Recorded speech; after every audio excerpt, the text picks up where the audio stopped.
Assalamualaikum warahmatullahi wabarakatuh. Waalaikumsalam warahmatullahi wabarakatuh. Alhamdulillahilladzi ja'ala ramadhana syahra siyama lil mu'minin. Wassalatu wassalamu ala asyrafil anbiya'i wal mursalin sayyidina wa maulana Muhammadin wa ala alihi wa ashabihil mujahidin at-tahirin, amma ba'du.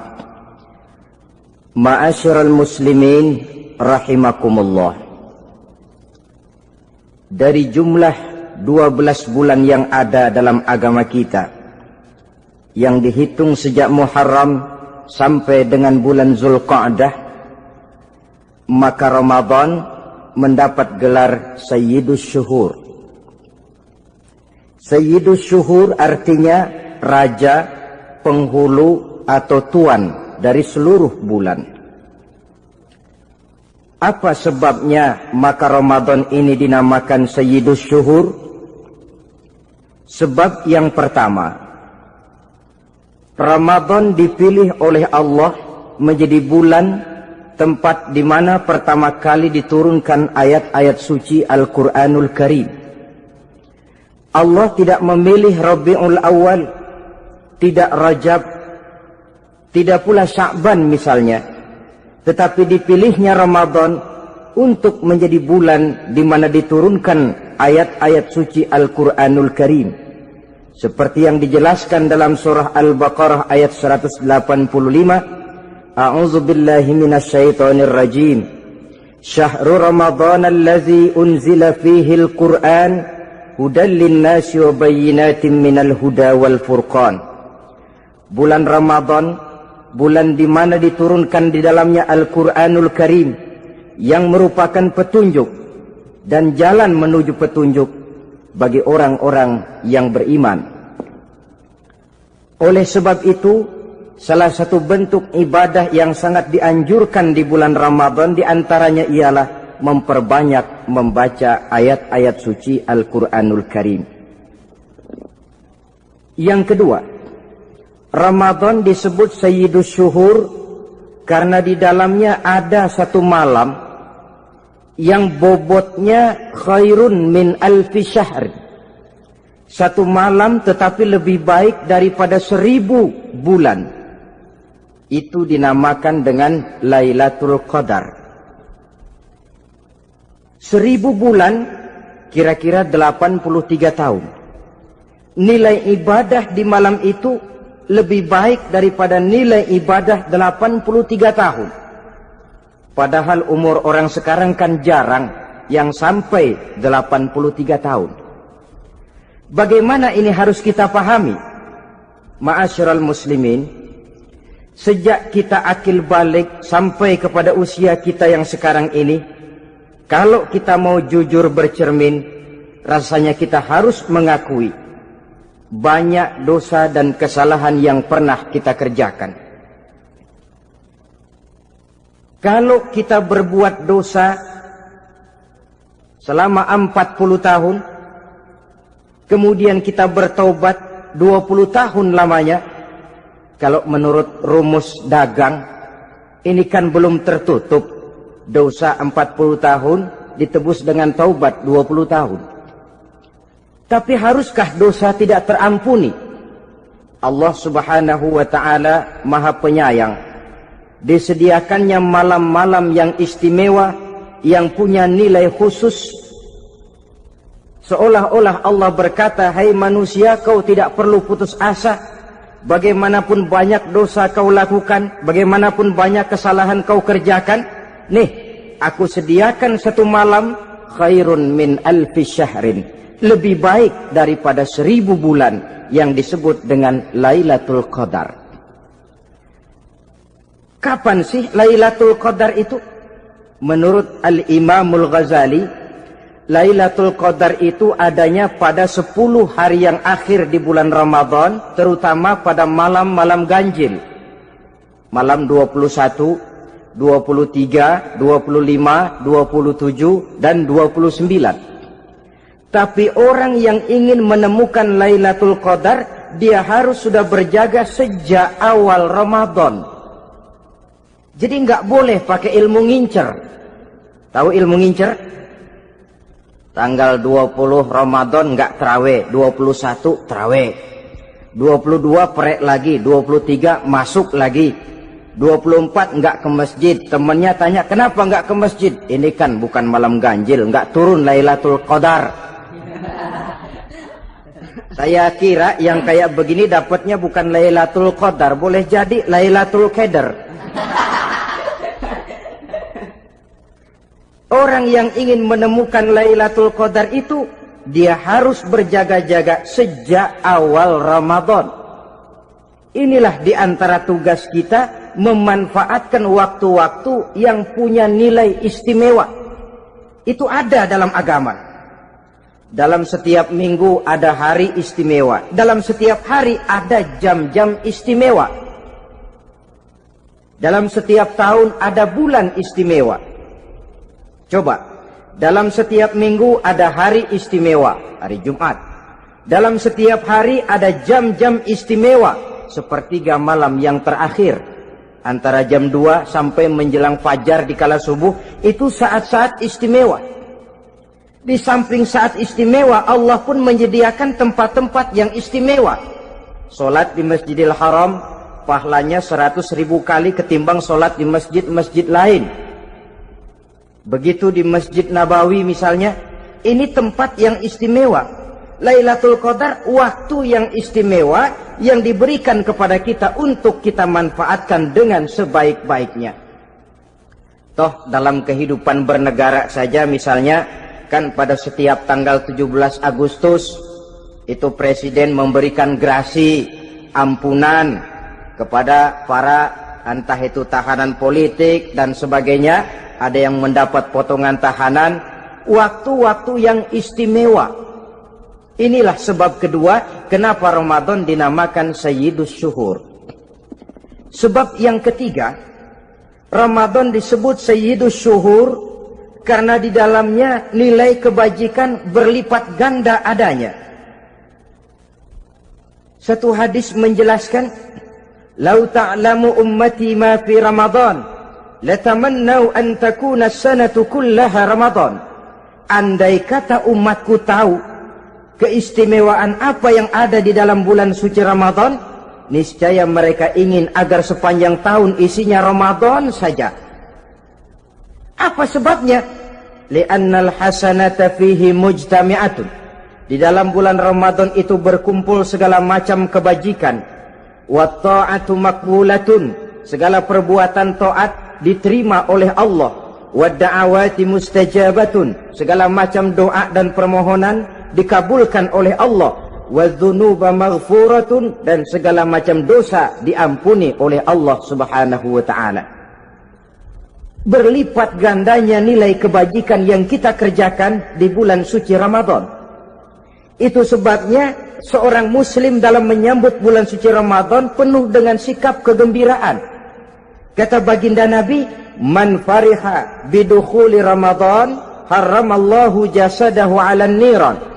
Siapa orang yang gembira dengan datangnya bulan suci Ramadan, Allah haramkan badannya dari api neraka. Gembira menyambut Ramadan artinya bagaimana? Apa Ramadan datang terus bakar petasan? Bukan. Pukul beduk? Bukan. Apa gunanya pukul beduk kalau nggak puasa? Apa gunanya bakar mercon kalau tidak melaksanakan ibadah di bulan suci Ramadan? Gembira menyambut datangnya Ramadan dalam arti mempersiapkan diri untuk melaksanakan ibadah dengan sebaik-baiknya di bulan suci Ramadan ini. Ma'asyiral muslimin rahimakumullah. Yang terakhir, kenapa Ramadan disebut Sayyidus Syuhur? Karena di dalam bulan suci Ramadan ada perintah melaksanakan ibadah puasa. Apa istimewanya ibadah puasa? Pertama, yang dipanggil untuk melaksanakan puasa itu iman. Ini panggilan istimewa. Allah menyatakan, Ya ayyuhalladzina amanu kutiba alaikumusiyam. Hai orang-orang yang beriman, diwajibkan atas kamu berpuasa.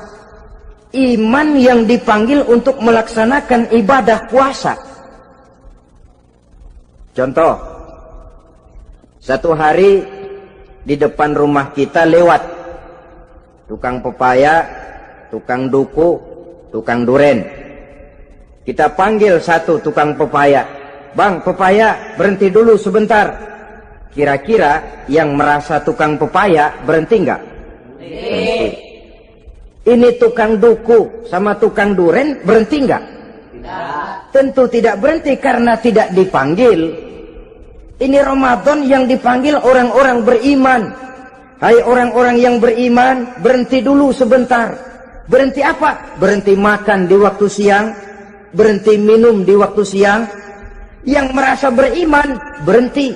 Yang tidak beriman, langsung. Biar Ramadan siang-siang makan jalan terus, ngerokok, ngelepus terus. Kenapa? Tidak beriman, tidak merasa terpanggil oleh ayat tadi. Sekarang tukang pepaya lewat di depan rumah. Kita panggil, "Bang, pepaya, berhenti dulu." Dia dengar tapi nggak mau berhenti. Apa kita bilang? Kang pepaya budak. Dipanggil nggak mau berhenti. Ini ada orang ngaku beriman kepada Allah. Ramadan dipanggil disuruh berhenti makan siang, nggak berhenti juga. Mukmin budak. Disuruh berhenti minum di waktu siang, nggak berhenti juga. Mukmin budak. Ini istimewanya puasa. Panggilan difokuskan kepada iman. Hai orang-orang yang beriman. Allah tidak bilang hai orang-orang yang sudah masuk Islam. Tidak. Ya ayyuhallazina aslamu. Tidak. Ya ayyuhallazina amanu yang dipanggil. Hai orang-orang yang beriman. Nilai nurani yang paling dalam itu yang dipanggil melaksanakan ibadah puasa. Lalu orang beriman yang bagaimana yang wajib puasa? Pertama, dia sudah balik. Yang kedua, berakal sehat. Yang ketiga, dia mampu berpuasa.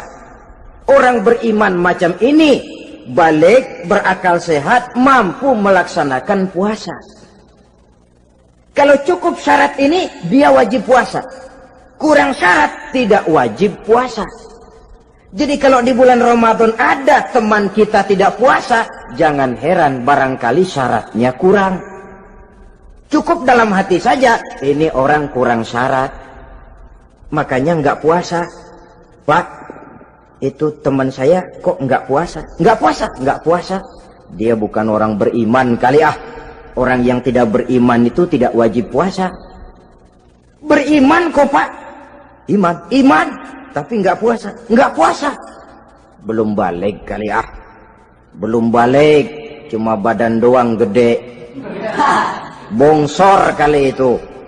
Belum balik. Sudah kok Pak, sudah balik. Sudah balik, sudah. Tapi nggak puasa. Enggak. Gila kali dia ah. Gila kali, sebab orang yang tidak berakal itu tidak wajib puasa. Waras Pak, dia tidak gila. Tidak gila, tidak. Barangkali dia tidak mampu melaksanakan puasa karena terkena uzur syar'i. Ini keistimewaan puasa yang pertama, yang dipanggil melaksanakannya iman. Keistimewaan yang kedua, oleh karena yang dipanggil iman, maka puasa dinamakan ibadah sirriyah. Ibadah rahasia. Kalau kita sembahyang, orang lihat kan? Lihat enggak? Lihat. Kita bayar zakat, orang tahu. Kita pergi haji, apalagi pergi haji, sekampung nganterin. Tapi kita puasa atau tidak puasa, yang tahu kan cuma kita dan Allah saja. Pura-pura sedekah, nggak bisa. Pura-pura sholat, ketahuan. Gerakannya mesti canggung. Pura-pura pergi haji, kemana perginya? Tapi pura-pura puasa, gampang. Namanya ibadah sirriyah. Bulan puasa, jam 8 pagi, makan. Keluar rumah, bibir lap yang kering. Jalan lemesin dikit. Ada angin, belaga miring. Temennya tanya, "Lu lemes amat, gue lagi puasa nih." Orang lain bisa dibohongi. Sebab puasa memang merupakan ibadah sirriyah yang tahu cuma kita dan Allah saja. Karena dia ibadah rahasia, puasa ini sulit terkena penyakit riya. Ibadah yang lain karena kelihatan orang, gampang kena penyakit riya, to show only. Sholat karena kelihatan orang, gampang kena penyakit riya. Karena saya jadi imam, misalnya di belakang saya lihat ada mertua, wah, saya bikinlah sembahyang saya mantap-mantap, pakai serban, pakai siwak, bahasanya saya paseh-pasehin kayak orang 16 tahun di Mekah. Wah, usolli warwal maghribi salasa raka'atin Allahu Akbar.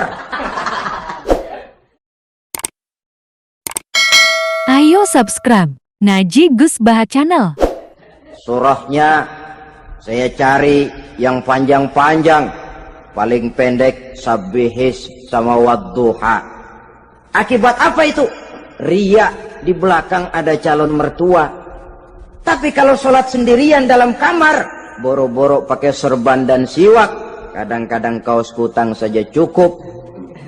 Surahnya jangan sabbih sampai wadduha, langganannya inna a'toinakal kautsar sama qul huwallahu ahad. Karena sholat terlihat orang, mudah kena penyakit riya. Sedekah pun begitu. Mulanya niatnya cuma mau sedekah 5.000, karena ada orang yang disedekah-segani naik 10.000, yang 5.000 sudah karena orang. Jadi ibadah yang lain itu mudah terkena riya, tapi juga mudah dinilai orang. Kita bisa saja bilang, itu orang sholatnya khusyuk ya. Kenapa? Kelihatan dari gerakannya. Itu orang hajinya mabrur ya. Kenapa? Kelihatan dari tingkah lakunya setelah pulang haji. Itu orang sedekahnya berani ya. Kenapa? Ketahuan dari jumlahnya. Ibadah yang lain bisa dinilai, tapi puasa nggak bisa dinilai. Itu orang puasanya mantap bener ya. Kenapa? Beludah melulu. Itu bukan ukuran. Itulah sebabnya dia dinamakan ibadah sirriyah, ibadah yang abstrak, yang tahu cuma si pelaksana dan Allah saja. Ini keistimewaan puasa yang kedua. Yang ketiga, saudara-saudara, kalau ibadah-ibadah yang lain, ganjaran pahalanya itu dijelaskan oleh Allah. Sedekah kalau ikhlas pahalanya begini. Haji kalau mabrur pahalanya ini. Sembahyang berjamaah pahalanya ini. Untuk puasa tidak. Puasa Allah cuma bilang as-siyamu li wa ana ajzi bihi. Puasa adalah untukku, aku yang akan membalasnya. Berapa besar balasannya tidak dijelaskan oleh Allah. Apa artinya ini? Kalau saudara kerja, mandor bilang, sampean kerja sama saya, gaji satu hari 5.000. Ketahuan kan, sehari 5.000. Kita bisa kong kaling kong, ada mandor rajin, nggak ada mandor kendor. Pokoknya sehari 5.000. Tapi kalau mandor cuma bilang, kau kerja sama aku, soal gajimu nanti aku yang atur. Tidak dijelaskan berapanya, nanti aku yang atur. Ini kan mestinya kita kerja hati-hati. Sebab apa? Mungkin gaji kita lebih besar dari jumlah 5.000 kalau kerjaan memuaskan. Mungkin tidak digaji sama sekali kalau kerjaan berantakan. Tidak dijelaskannya pahala puasa menjadi sugesti bagi kita untuk melaksanakan ibadah ini dengan sebaik-baiknya. Mungkin gaji sangat besar, mungkin tidak digaji sama sekali. Sebab kata Nabi, kam min shaimin laisa lahu min siyamihi illa al-ju' wal 'atsh. Berapa banyak orang puasa, dia tidak memperoleh apa-apa dari puasanya kecuali lapar dan haus saja. Puasa sah, kewajiban gugur, nilai 0. Tidak dapat apa-apa kecuali lapar dan haus. Jadi inilah keistimewaan daripada ibadah puasa. Saudara hadirin yang saya hormati, kemudian apa sih perlunya kita melaksanakan ibadah puasa ini? Namanya syahwat. Kalau itu kita kendalikan, maka langkah hidup ini akan menjadi lurus karenanya. Benar kalau Nabi menyatakan, "Iza jaa Ramadan, futihat abwabus sama, wa ghulliqat abwabun nar, wa sufsidatis sayatin." Apabila datang bulan suci Ramadan, dibuka pintu langit, dibuka pintu surga, ditutup pintu neraka, dan diikat setan-setan itu. Siapa yang ikat setan? Puasa kita. Dengan puasa kita mengendalikan nafsu. Kalau nafsu kita kendalikan, setan nggak berkutik. Jadi yang mengendalikan nafsu itu nilai puasa. Nafsu terkendali, setan terikat. Kalau puasa, kalau nggak puasa, setannya ngebludak. Jadi jangan digambarkan, wah kalau bulan puasa setan dirantai. Rantainya kayak apa? Yang rantai siapa? Arti setan diikat di sini ialah nafsu dikendalikan. Dengan apa? Mengatur makan dan minum. Puasa kan sebenarnya logikanya mengatur perpindahan waktu makan dan minum saja. Apabila perut besar ini teratur demikian rupa, syahwat tidak menggelegak, dia terkendali. Dengan hidup pandai mengendalikan nafsu, iblis tidak berdaya dan tidak berkutik. Ma'asyiral muslimin rahimakumullah, Nabi bersabda, "La yu'minu ahadukum hatta takuna hawahu taba'an lima ji'tu bih." Belum sempurna iman kamu kalau nafsumu belum ikut apa yang aku bawa. Yang dibawa Nabi tidak lain daripada syariat, termasuk di dalamnya pelaksanaan ibadah puasa. Karena itu saya pesan kepada seluruhnya, jangan kalau puasa kayak orang ngancem. Siang bisa mengendalikan nafsu, tapi begitu maghrib berbunyi, nafsu sudah tidak terkendalikan lagi. Itu namanya puasa orang ngancem. Kayaknya, biarin siang gua tahan, ntar lo maghrib. Begitu maghrib berbunyi, sudah macam bendungan pecah. Semua isi meja pindah ke perut.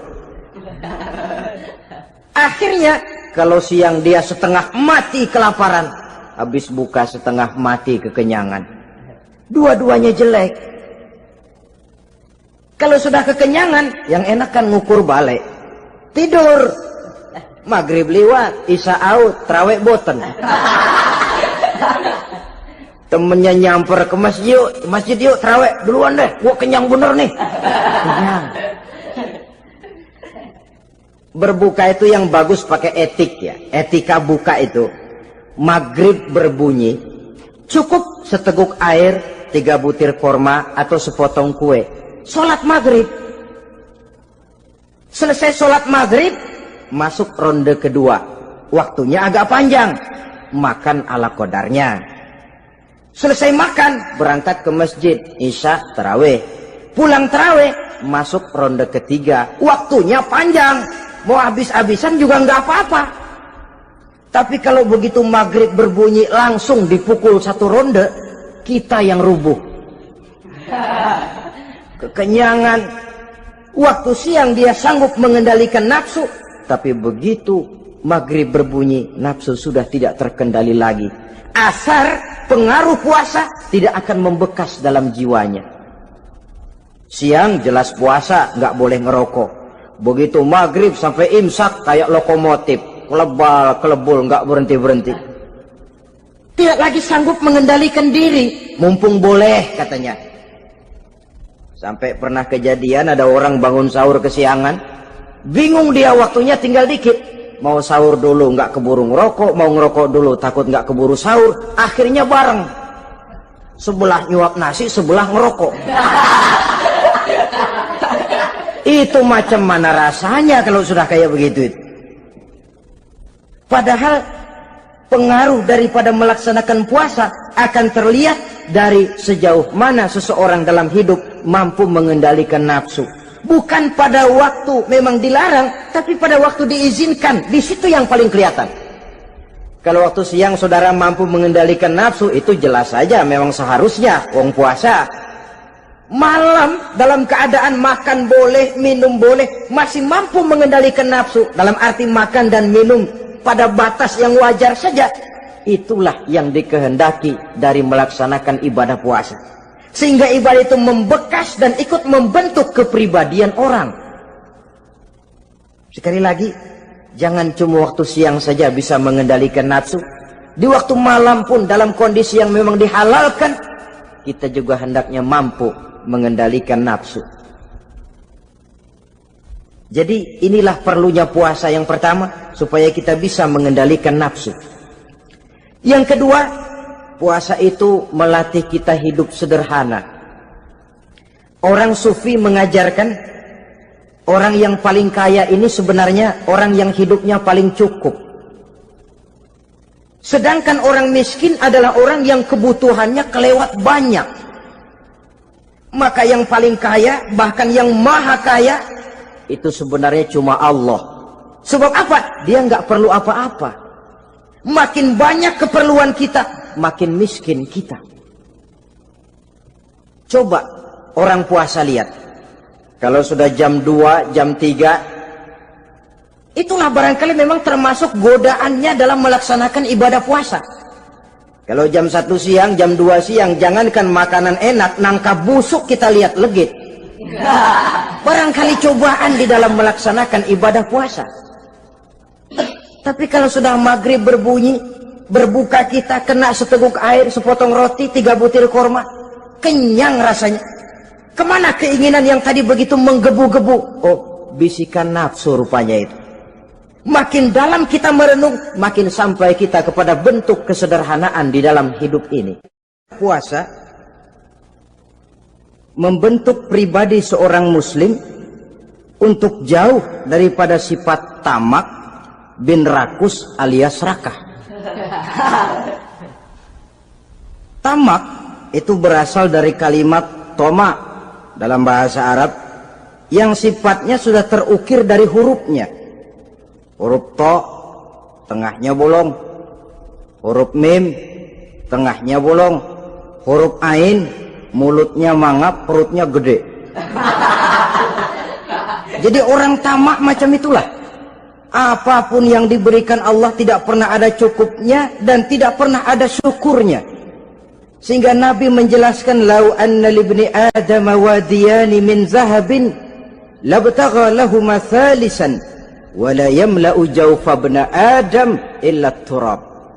Andai kata manusia mempunyai 2 buah ladang yang seluruhnya emas, tidak usah kepalang tanggung, ladang emas, 2 ladang semuanya ladang emas, dia tidak akan puas, dia akan mencari lagi ladang yang ketiga. Wala yamla'u jawfa ibna Adam illa turab. Mulut manusia ini memang tidak akan pernah penuh kecuali kalau sudah diisi dengan tanah. Kapan diisi dengan tanah? Kalau sudah menghadap ke arah kiblat di liang lahat, nah itu baru mulut udah nggak ngerawil, diam, tenang, kalem, diisi dengan tanah. Dengan demikian kita lihat bahwa puasa makin kita hayati, makin dekat kita kepada kesederhanaan di dalam kehidupan ini. Islam tidak melarang orang untuk kaya, untuk punya harta. Yang dilarang ialah sifat rakus, serakah, dan tamak. Karena ini akan membuat orang melakukan segala macam cara, ingkar kepada nikmat Allah, tidak pandai bersyukur, pandangan matanya selalu diarahkan ke atas. Dikala hidupnya sudah serba cukup, dia masih merasa kurang. Sebab itu dia selalu kurang. Dia sudah kaya tapi masih merasa miskin saja, maka hidupnya pun miskin terus. Saudara-saudara ma'asyiral muslimin, ini hikmah yang kedua kenapa kita perlu puasa. Yang ketiga, puasa itu melatih kita cinta kepada fakir miskin, orang-orang yang tidak mampu, yang memerlukan pertolongan. Bagaimana caranya? Dunia pendidikan berkata bahwa pendidikan akan lebih berhasil kalau bersifat audiovisual. Mengajar anak berenang, bawa ke kolam. Mengajar anak naik sepeda, berikan sepedanya. Mengajar orang cinta fakir miskin, rasakan apa yang dirasakan oleh fakir miskin. Apa itu? Lapar, haus. Kan nggak bisa ngajarin anak berenang teori saja. Ke kolam nggak pernah. Teori hafal luar kepala. Gaya dada begini, gaya 200 meter begini, gaya kupu-kupu begini, gaya bebas begini. Teori hafal, ke kolam nggak pernah. Sekali terjun, gaya batu. Sudah nggak timbul-timbul lagi. Ayo subscribe Najib Gus Bahat Channel. Nggak bisa ngajar anak naik sepeda cuma teori saja. Sepedanya tidak pernah diberikan. Hafal teori, bab 1 pegang setang, bab 2 dorong, bab 3 kaki kanan naik pedal kanan, bab 4 genjot. Hafal teori, megang sepeda nggak pernah. Begitu dikasih sepeda dia naik, habis tukang bakso. Pun mendidik orang cinta kepada fakir miskin tidak bisa cuma lewat seminar, kongres, penataran, indoktrinasi. Diadakan simposium, seminar, diskusi supaya orang cinta kepada fakir miskin, tapi yang bicara orang kenyang semua. Bagaimana hati ini mau peka? Islam itu nggak usah banyak teori lah. Rasakan saja lapar, haus, enak nggak? Kalau kau tahu lapar dan haus tidak enak, kau lapar haus cuma sebentar. Habis maghrib, laparmu hilang, hausmu hilang. Bagaimana saudara-saudaramu muslimin yang terkapar di kolong-kolong jembatan, yatim piatu yang hidup terlunta-lunta, perempuan-perempuan tua hidup miskin, anak pun banyak perlu uluran tangan, lapangan kerja sulit, persaingan hidup makin tajam, meringkuk mereka di sudut-sudut kehidupan, beratap langit, beralas bumi, tanpa tahu kapan hidup dan nasibnya akan berubah. Di situ pekaklah hati untuk hidup tidak cuma buat kepentingan diri dan perut sendiri saja, tapi mampu memberikan pertolongan sesuai dengan kemampuan kepada mereka yang memang memerlukan. Sebuah hadis menyatakan, irhamu ahlal ardi yarhamkum man fis sama. Sayangilah apa yang ada di permukaan bumi, nanti yang di langit akan sayang kepadamu. Si kaya sayang kepada yang miskin lalu menolongnya. Yang alim sayang kepada yang awam lalu membimbingnya. Yang pemimpin sayang kepada rakyat lalu melindunginya. Yang di langit akan sayang kepada kita, akan turun rahmah berlimpah, akan tercipta keberkahan dan ketenangan dalam hidup. Tapi kalau sebaliknya, yang kaya malah nyantap yang miskin, yang pemimpin malah menggilas yang rakyat, yang alim malah membodoh-bodohi orang yang memang sudah bodoh, akan terwujudlah malapetaka. Bukan rahmah yang turun dari langit, tapi azab akan menimpa kita semua. Orang yang menghayati lapar, menghayati haus, akan timbul kepekaan sosial. Hidup tidak cuma untuk diri sendiri saja, tapi mampu melihat lingkungannya. Yang keempat, kita perlu puasa untuk menumbuhkan sifat jujur dan disiplin. Coba lihat, kalau tengah hari bulan puasa, andai kata saudara masuk ke dalam kamar seorang diri, saudara kunci dari luar, lalu saudara makan, tidak seorang pun tahu. Tapi kenapa itu tidak kita lakukan? Ada semacam perasaan malu. Malu kepada Allah. Iya, orang lain tidak tahu. Iya, manusia bisa saya bohongi, tapi Allah. Atau umpamanya waktu sholat zuhur, saudara sholat zuhur di masjid, umpama ketika ngambil air wudhu, giliran ke kemur, saudara korupsi dikit aja, telan. Jangan Nabi sumu tasihhu, berpuasalah kamu, badanmu akan sehat. Sebab apa? Saya katakan tadi, semua energi dihasilkan dari perut besar sini. Itu makanan yang kita makan, mulai dari keju sampai singkong, mulai dari hamburger sampai combro, masuk perut besar, digiling. lalu ditransfer ke seluruh tubuh oleh perut besar ini. Mekanisme kerjanya persis pabrik besar yang kalau kita hayati, Allahu Akbar, fatabarakallah ahsanul khaliqin. Ini tangan supaya kuat kerja perlu vitamin apa, kirim ke tangan. Mata supaya awas perlu vitamin apa, kirim ke mata. Bibir supaya nggak pecah perlu vitamin apa, kirim ke bibir. Oleh perut besar ditransfer ke seluruh tubuh. Sisanya yang nggak perlu keluar jalan belakang. Kalau perut besar ini terus-menerus bekerja, ibarat mesin diporsir, dia akan cepat rusak. Maka datang bulan Ramadan, perut besar itu jangan terlalu diporsir, diberikan tenggang waktu istirahat. Sehingga Nabi memberikan jaminan, sumu tasihhu, berpuasalah kamu, pasti kamu akan sehat. Buktinya orang mati kelaparan banyak, tapi yang mati karena puasa, kalau puasanya betul, nggak ada. Maka Islam itu agama yang sesuai dengan fitrah ya. Buktinya apa? Puasa wisol itu bukan saja tidak boleh, tapi haram.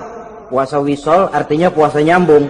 Dari pagi sampai maghrib, sampai malam, sampai besok pagi lagi terus-terusan puasa, haram. Karena itu bertentangan dengan fitrah.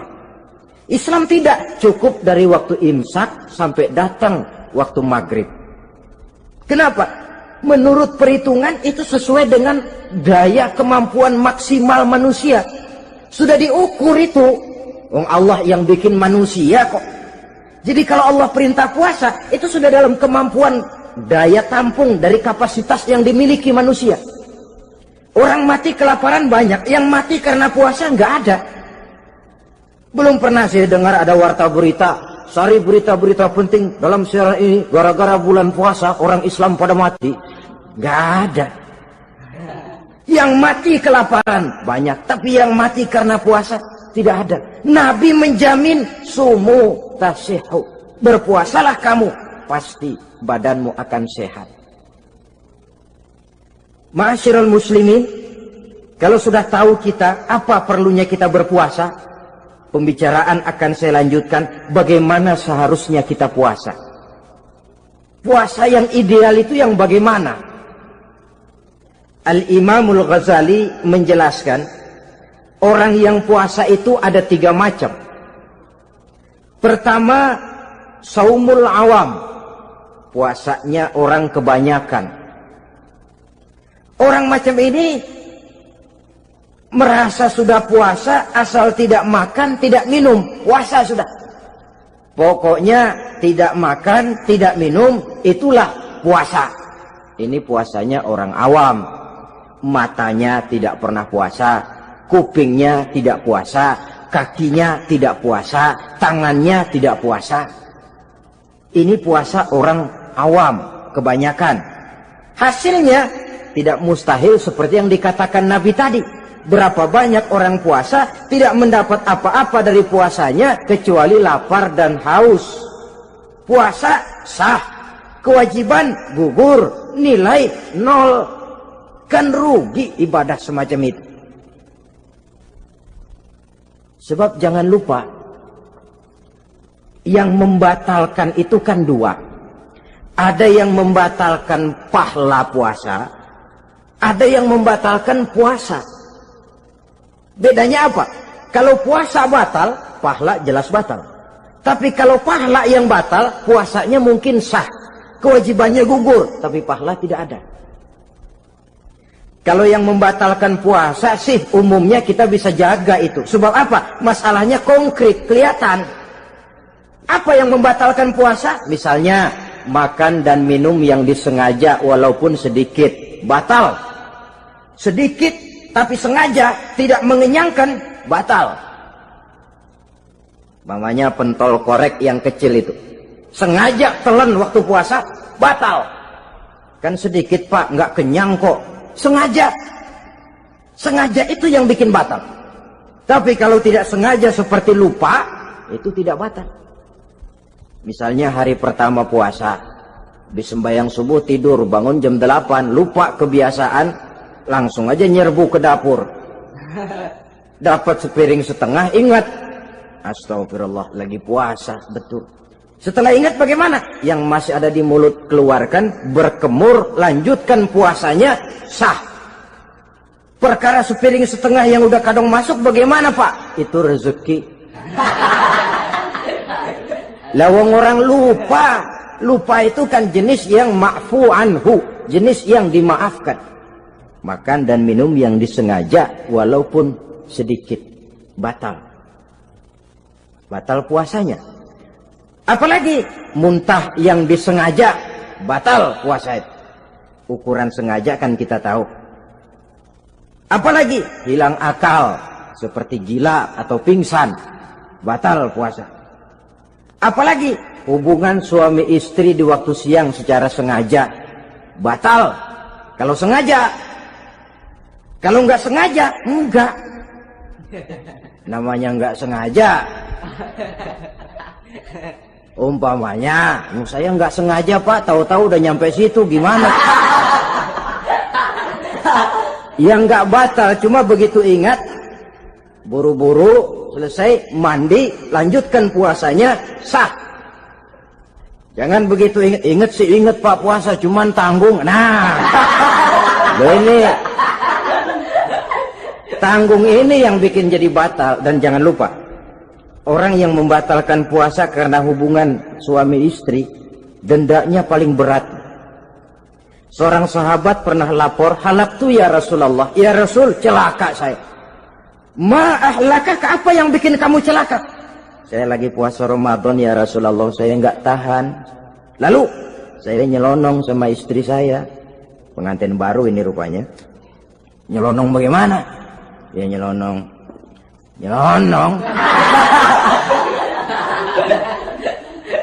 Melanggar dia, tapi jujur, lapor. Kata Rasul, ya sudah, bayar dendanya. Dendanya apa ya Rasulullah? Bebaskan budak. Aduh, saya nggak punya budak ya Rasulullah. Tidak punya? Tidak punya. Puasa 2 bulan berturut-turut, tidak boleh diselang-seling. Syahraini mutatabi'aini, 2 bulan berturut-turut, tidak boleh diselang-seling. Gimana? Sanggup puasa 2 bulan berturut-turut? Enggak kuat ya Rasulullah. Enggak kuat? Enggak kuat. Ramadan yang sebulan aja saya nyelonong, apalagi 2 bulan. Kalau kau tidak kuat juga, beri makan 60 fakir miskin, 1 orang 1 mod ya Rasulullah. Apalagi jangan memberi makan 60 fakir miskin. Orang istri saya di rumah sehari masak, 3 hari libur. Saya orang susah ya Rasulullah. Saya pikir lagian ya orang kebangetan juga, sudah melarat sama larangan berani. Rasul masuk ke dalam kamar, keluar kembali bawa sekeranjang kecil kurma. Kalau kau tidak punya apa-apa, bawa pulang ini. Sedekahkan kepada orang-orang miskin di kampungmu sebagai pembayar dendamu. Ya Rasulullah, apalagi? Di kampung saya itu yang paling miskin saya. Waduh, rusak bener ini orang. Apa marah Rasul? Beliau malah senyum. Ya sudah, kalau memang yang paling miskin kamu, bawa pulang saja itu kurma, beri makan anak istrimu di rumah. Orang ini udah melanggar larangan, dapat kurma lagi. Yang kedua, watak hukum Islam itu elastis, fleksibel, tidak kaku. Tidak kalau sudah begitu ya mesti begitu, itu tidak. Yang sering kaku kan kitanya umat Islam di dalam memahami Islam. Saudara hadirin yang saya hormati, yang tidak boleh itu pun di waktu siang. Kalau malam sejak maghrib sampai sebelum imsak, pada awal perintah puasa tidak boleh. Tapi ternyata banyak juga yang nyerempet-nyerempet. Sampai Allah turunkan, uhilla lakum lailatas siyami arrafasu ila nisaikum. Dihalalkan bagi kamu pada malam puasa bergaul dengan istrimu. Jadi barangkali di antara pendengar ini ada yang pengantin baru, tolong sabarlah di waktu siang. Tunggu maghrib berbunyi. Kalau sudah maghrib habis buka, mau buka lagi juga nggak apa-apa. Terserah saja. Ini yang membatalkan puasa. Yang kita sulit mengontrol, yang membatalkan pahalanya. Apa misalnya? ngomong-ngomongin orang. Puasa, ngomongin orang jalan terus. Itu ya tetangga kita. Kenapa emang? Oh, anu. Kita sih bukan ngomongin orang ini. Bukan ngomongin orang katanya. Ngomongin tuyul. Anu. Bohong. Orang puasa bohong apa puasanya batal? Tidak. Puasanya sah. Yang batal mungkin pahalanya. Ayo subscribe Naji Gus Bahat Channel. Saudara-saudara ma'asyiral muslimin rahimakumullah. Mata, terutama di kota-kota besar, menjaga mata ini kadang-kadang kita nggak pengen lihat tapi kelihatan. Sebab itu memang yang tidak boleh ngeliatin. Kalau kelihatan lain, kelihatan itu kan rezeki. Orang kita nggak mau tapi kelihatan. Yang kelihatan itu sebentar.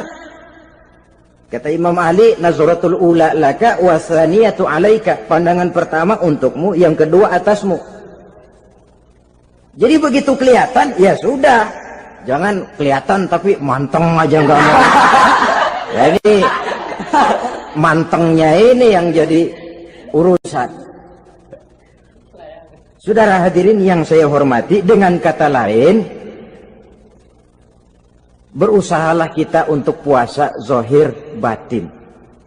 Itu yang pertama tadi. Puasa tingkatnya orang saumul awam disebut. Tingkat yang kedua, saumul khawas, puasanya orang khusus. Bagaimana ini?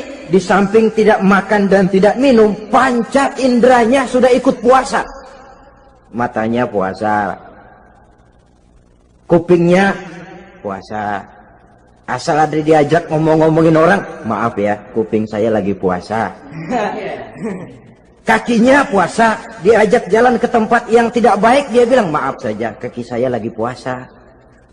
Diajak nyolong, maaf, tangan saya lagi puasa. Tidak cuma sekedar tidak makan dan tidak minum, panca inderanya sudah ikut puasa.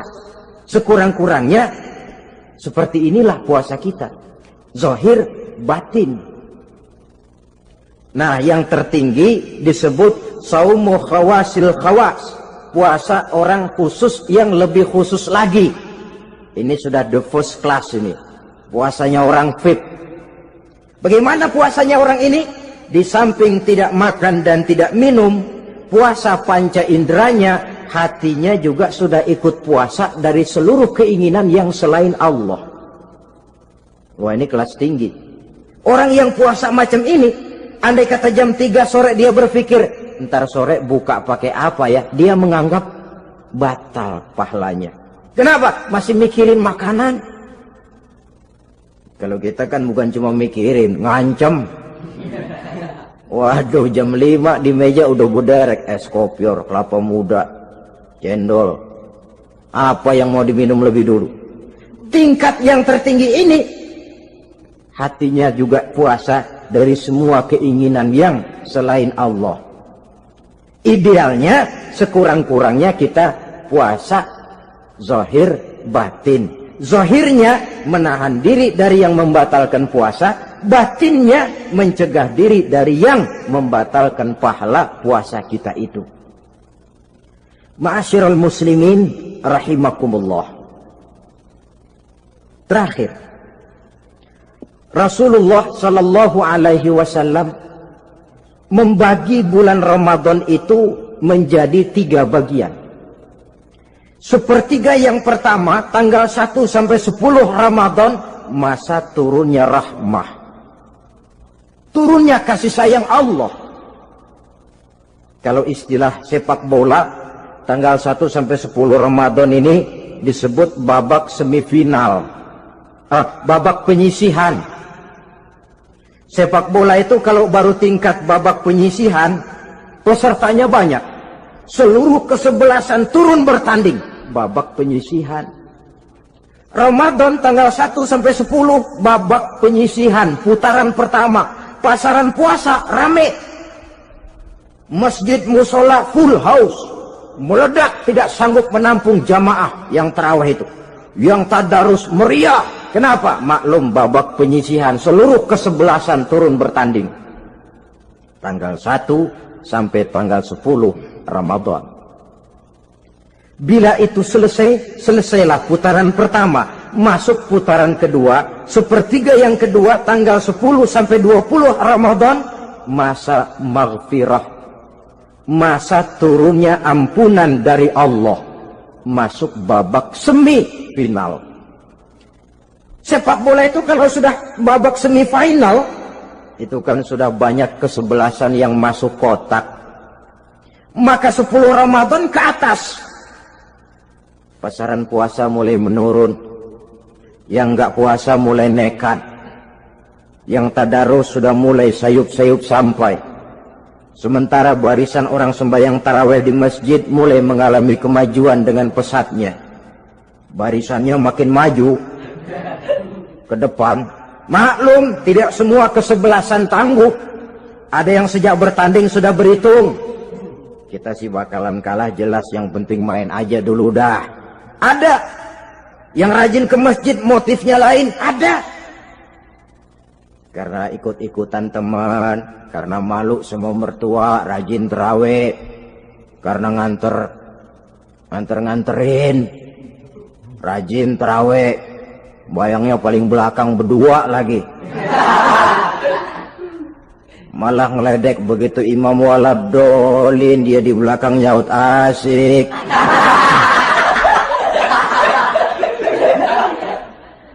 Yang kayak begini ini sudah nggak bakal tahan lama, akan gugur di babak semifinal. Puncaknya putaran terakhir tanggal 20 sampai akhir Ramadan, masa itkun minan nar, masa pembebasan dari api neraka, masuk babak final. Kalau sudah babak final, ya pesertanya nggak banyak sudah.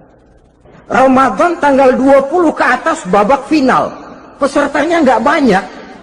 Sebab apa? 20 Ramadan ke atas pikiran orang sudah bercabang itu. Yang punya kampung sudah siap-siap mau pulang mudik, lebaran di buah kampung, puasa ke enggak, yang penting pokoknya lebaran. Yang pegawai negeri gajinya kecil, anaknya banyak, palanya ngebet. Yang belum punya sepatu, belum punya baju, macam-macam problem, sehingga konsentrasi ibadah menurun. Padahal Nabi sangat menganjurkan tingkatkan ibadah, la siyama fi ashril awakhir, lebih-lebih pada hari 10 yang akhir, tanggal 20 sampai akhir Ramadan. Di situ dianjurkan memperbanyak ibadah, i'tikaf, tarawih, tadarus Quran, bersedekah, amalan-amalan sunnah yang sangat dianjurkan di bulan suci Ramadan ini.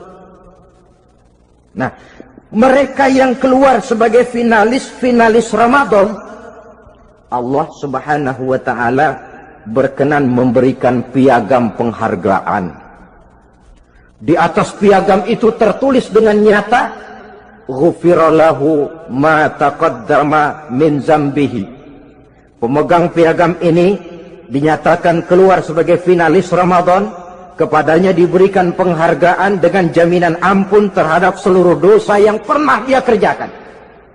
Sehingga dia keluar Ramadan, masuk 1 Syawal, seperti bayi baru dilahirkan oleh ibunya. Bersih tanpa dosa, karena sudah dibersihkan oleh ibadah Ramadan. Sehingga masuk Syawal, dia rayakan Idul Fitri, dia pantas mengucapkan minal aidin wal faizin. Minal aidin artinya, semoga kita termasuk orang yang kembali. Kembali kemana? Kembali kepada fitrah. Seperti bayi baru dilahirkan oleh ibunya. Tidak punya dosa kepada Allah, karena sudah dibersihkan oleh ibadah Ramadan. Ini orang yang finalis. Puasanya betul, tarawihnya betul, pantas mengucapkan minal aidin. Dan kalau tarawih cuma 2 malam, puasa 3 hari.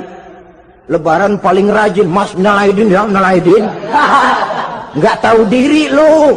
Minal aidin dari mana? Saudara hadirin, dosa kepada Allah bersih oleh ibadah Ramadan. Tinggal dosa kepada sesama manusia berhalal bihalal di hari raya Idul Fitri. Nah, inilah pembicaraan kita pada pertemuan kali ini dengan harapan mudah-mudahan ibadah kita diterima Allah, kita keluar sebagai finalis yang pada akhirnya masuk ke dalam kelompok minal aidin wal faizin, orang yang kembali suci kepada fitrah dan orang yang beruntung. Dengan semangat inilah kita rayakan Idul Fitri, hari raya kembali kepada fitrah. Terima kasih banyak atas segala perhatian, mohon maaf atas segala kekurangan. Usikum wa nafsi bitaqwallah. Wassalamualaikum.